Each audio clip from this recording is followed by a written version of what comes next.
hi-fi equipment. And well, I pretty much just found this Sharp Stereo Music Center SG-170 online for quite cheap. And well, yes, of course, this is a sort of defective unit. The motor runs way too loud, and the tape deck is not working at all. Yeah, also there is a clip missing on the door. What I'm hoping is that the clip just fell off and landed somewhere in there so I can stick it back on, or otherwise I have to use the 3D printer for that, but hey. And yes, I do also have the rubber mat that goes on the turntable, so no worries there. Everything else then, well, it does appear to work quite good actually. Doesn't seem to have any real issues, unless yeah, there's a lot of dust inside this unit, which will be no problem taking out. So yeah, now I've just gotta figure out how I'm actually supposed to open this thing. Now the reason why I exactly chose this specific turntable is, well, first of all, we have pretty much everything all combined. This thing also has a built-in amplifier, which I'm gonna modify so that you can just use the headphone jack. I'm gonna route some cables through the whole unit to the back, so you just have some Chinch sockets in the back, so you can hook this up to just a regular old stereo and not use this thing as an amplifier. But hey, anyways, so yeah, does look all quite good so far. I have no clue how this thing comes apart. I mean, this side here is already moving, but this side is just, nope, there's nothing happening at all. So yeah, probably supposed, that's probably the reason why.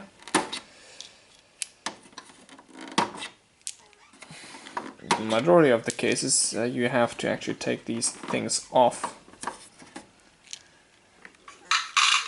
in order to get anything out of the unit at all. And yeah, it's already moving a little bit more, but still, okay, that makes a lot more sense. Still, yeah, a lot to dismantle on this unit. But hey, I'm pretty sure it's gonna be worth it, since I have checked exact how much the spare parts for this thing are. The needle for the unit is just 14 euros, so that's alright. Yeah, this is the result at the moment. The turntable now works just fine. I had just some issues with this rubber wheel here, because there wasn't any grip more on it, and well, just using some alcohol, that somehow managed to revive it, so that's working just fine. On the tape recorder I had to swap out the belt, the bottom one there. Oops. And that now also works just fine. So now one thing that I'm also doing is, well, I'm adding these in the back. There's just a little bit of space here where I can add some Chinch connectors. And the reason why I'm doing that is because, well, first of all, yes, this is actually a stereo that also has an inbuilt amplifier, as you can probably tell. But the thing is that my friend, he actually wants to use this just as a turntable. Or, well, with a radio and even the tape recorder. So, yeah. And he wants to hook that up into his yet now existing stereo. So that's why I'm doing this. And also, well, because most turntables back then did not have an inbuilt amplifier, so that's also another reason why I'm doing that, because this pretty much just connects to the headphone jack, which is there on the side right next to the cassette. So yeah, just gonna solder cables in there, and we have a Chinch connector on the back, so we can use this just as a regular turntable and cassette recorder, and of course radio. Yeah, so as you can see, I've pretty much already screwed those in, not destroyed the case in any way, because, well, there was nothing there. This was just pretty much empty space. All the labels were still intact, since I do not really want to harm those. But yeah, other than that,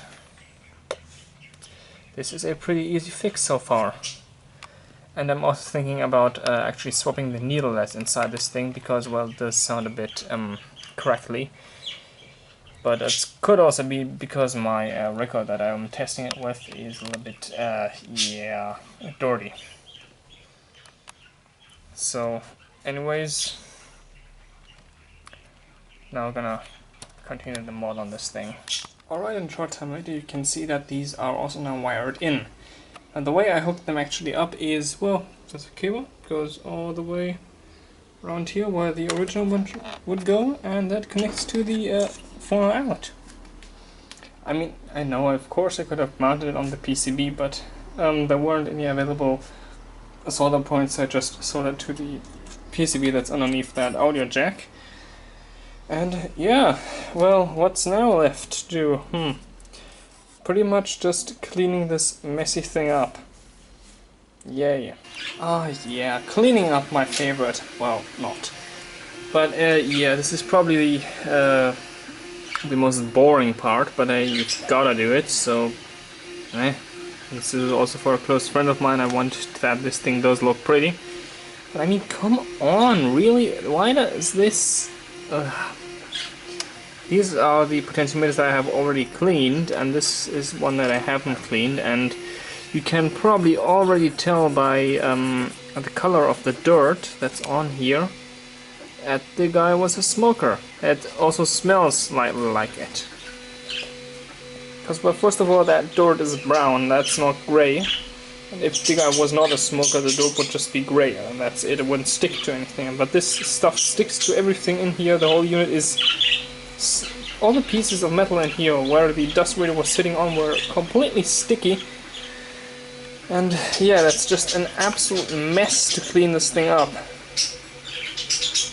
Well, because, well, the fumes of the cigarettes, they mix themselves with the dust in the air. The dust then settles itself inside your unit, and yeah, that's pretty much what has happened here. And since this is a unit that is almost 40 years old, yeah, it's quite a lot of dust in here as well. Already took the air compressor and blew most of the stuff out. Ta-da! That does look a lot better than before. I mean, wow, really?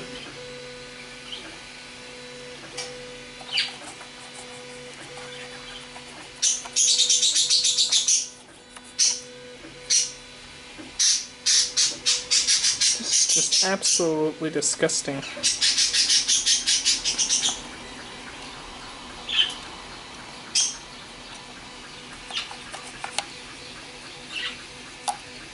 I'm pretty much just gonna clean any, well, all the sections where moving parts are with Q-tip or so. Watch this. That is gross.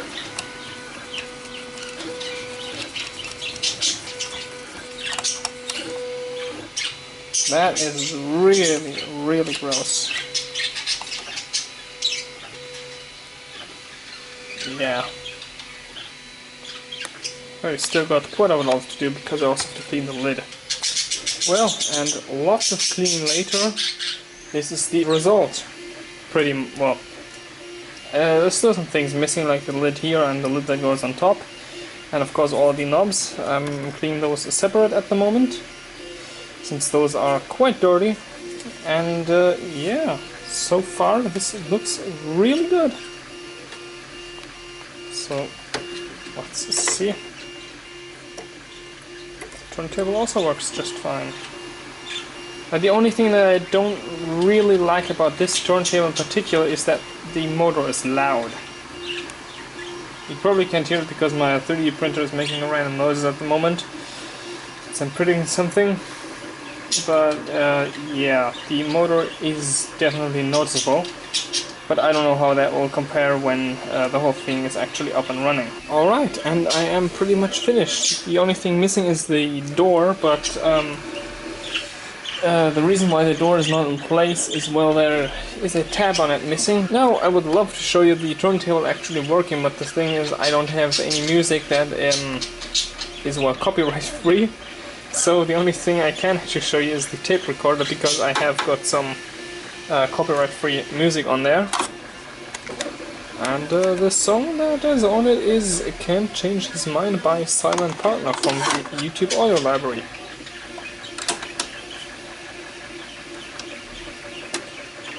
And if you want to know what it was printing, it was this. It's an adapter for 45.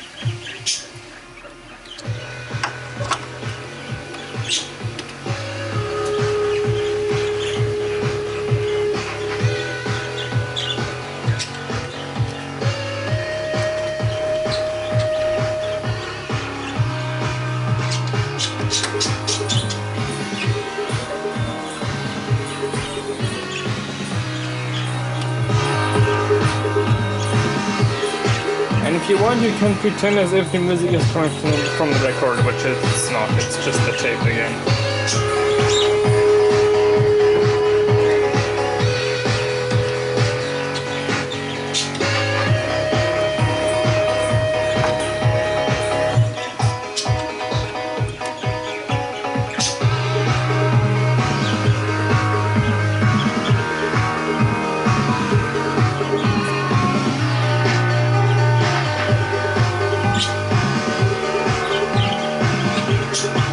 Don't know what happened there. As you have heard, the speed has somehow dropped for a short period of time. Don't know what's going on there.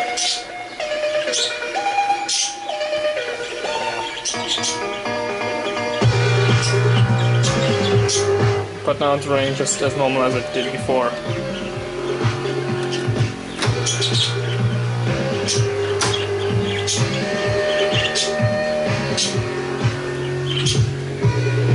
And there are already hacked Chinch ports in there again. The back of the unit.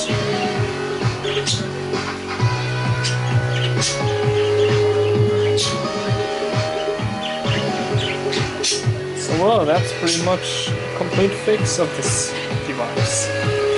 The Sharp Stereo Music Center SG-170. But yeah, gonna do a quick update of the door when that is dry. And I can actually mount it back in there.